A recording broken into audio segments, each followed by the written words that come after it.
Breaking news విశాఖపట్నంలో 3 కార్లు తగలబడ్డాయి. Siripuram VMRDA parking లో మంటలు చెలరేగాయి.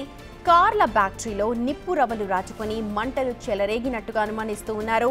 అయితే ఘటనా స్థలానికి అగ్నిమాపక సిబ్బంది చేరుకొని వెంటనే మంటలనైతే ఆర్పేశారు. అప్పటికే 3 వాహనాలు దగ్ధమైనట్టుగా తెలుస్తోంది. చూడొచ్చు విజువల్స్ లో ఒక్కసారిగా బ్యాటరీలో మంటలు రాజుకొని అంటే చిన్న రవ్వలు రాజుకొని ఒక్కసారిగా మంటలు ఎగిసిపడ్డాయి. దీంతో ఆ మంటలు పక్కనే ఉన్న మరో వెహికల్ కి కూడా అంటుకున్నాయి. మొత్తం 3 కార్లు కూడా ఈ ప్రమాదంలో కాలి బూడిదైపోయాయి.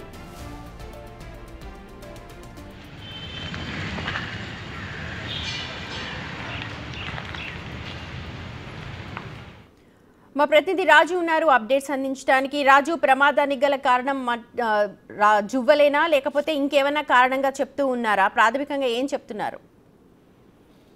విఎంఆర్డీఏకి సంబంధించినటువంటి పార్కింగ్ బిల్డింగ్ కన్స్ట్రక్షన్ అయితే జరుగుతుంది. దీని వెనక ఏర్పాటు చేసినటువంటి మినీ కార్ పార్కింగ్ లో ఈ కార్లు అయితే పార్కింగ్ చేసినటువంటి పరిస్థితి ఉంది. కానీ కొన్ని రోజులుగా ఆ కార్లు ఒకే ప్లేస్ లో పార్క్ చేస్తున్నటువంటిది ఇక్కడ అయితే తెలుస్తుంది. అయితే ఈ కార్లు ఒక కారుకి సంబంధించి అంటే ముందుగా అగ్ని ప్రమాదం మంటలు అంటుకున్నటువంటి కారుకి లెఫ్ట్ సైడ్ రైట్ సైడ్ ఉన్న మరో 2 కార్లు కూడా అగ్నిలో పూర్తిగా ఆహుతైపోయినటువంటిది అయితే ఉంది.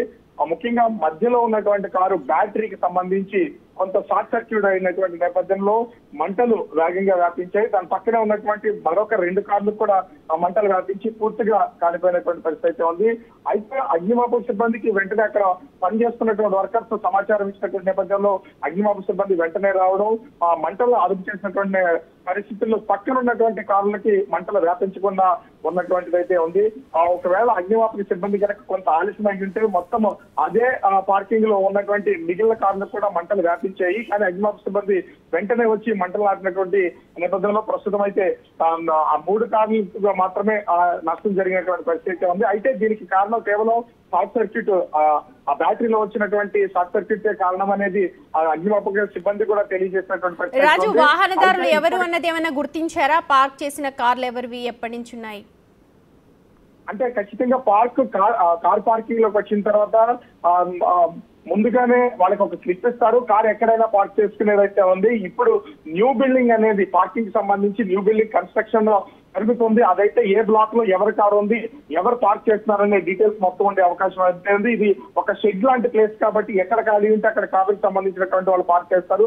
ముఖ్యంగా చూస్తే విఎంఆర్డీఏకి సంబంధించి కన్స్ట్రక్షన్ జరుగుతున్నటువంటి బిల్డింగ్ లో ఉన్నటువంటి వర్కర్స్ అయినా అయి ఉండాలి, లేదా అక్కడ అధికారులు అయినా అయి ఉండాలి. ఎదురుగా విఎంఆర్డీఏ కార్యకలాపాలు జరుగుతున్నటువంటి ప్రధాన కార్యాలయానికి సంబంధించిన వాళ్ళైనా సరే ఈ పార్కింగ్ లో పార్క్ చేస్తూ ఉంటారు. వీళ్ళకి సంబంధించినటువంటి వివరాలు తెలియాల్సి ఇప్పటి వరకైతే అది ఎవరి కార్లు పూర్తిగా కాలిపోయాయని తెలియలేదు. గత వారం రోజులుగా కార్లు అక్కడే ఉంటున్నారనేది అధికారిక సమాచారం ఉన్నటువంటి కార్లు ఓనర్స్ కనుక ఆ కారు తీసుకోవడానికి వస్తే గానీ ఆ కారుకు సంబంధించినటువంటి పూర్తి వివరాలు తెలిసే అవకాశం అయితే కనిపించడం లేదు.